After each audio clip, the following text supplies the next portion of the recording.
పశ్చిమ బెంగాల్లో BJP MP ఎమ్మెల్యేలపై దాడి తీవ్ర కలకలాన్ని రేపింది. జల్పాయిగుడి జిల్లాలో వరద ప్రభావిత ప్రాంతాలను పరిశీలించేందుకు వెళుతున్న బీజేపీ ప్రతినిధి బృందంపై కొందరు దాడి చేశారు. ఎంపీ ఖగేన్ ముర్ము, ఎమ్మెల్యే శంకర్ ఘోష్ల కార్లు ధ్వంసం చేశారు, రాళ్లు విసిరారు. ఈ దాడిలో బీజేపీ ఎంపీ ఖగేన్ ముర్ము తీవ్రంగా గాయపడ్డారు.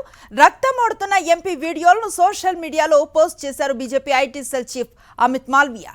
తృణమూల్ కాంగ్రెస్ రౌడీలు బీజేపీ నేతలపై దాడికి తెగబడ్డారని ఆరోపించారు.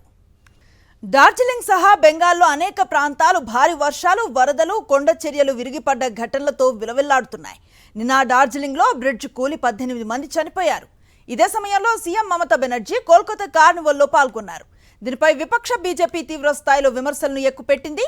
వరద కష్టాలతో ప్రజలు అల్లాడిపోతుంటే దీదీ టీఎంసీ నేతలు కార్నివల్ ఎంజాయ్ చేస్తున్నారంటూ మండిపడింది. ఈ క్రమంలోనే వరద ప్రభావిత ప్రాంతాలకు ప్రత్యేక బృందాన్ని పంపింది బీజేపీ హైకమాండ్. బీజేపీ ఎంపీ ఎమ్మెల్యేలు ఇందులో సభ్యులుగా ఉన్నారు. జల్పాయిగుడిలో నగ్రాకటకు వెళ్తూ ఉండగా వీరిపై దాడి జరిగింది.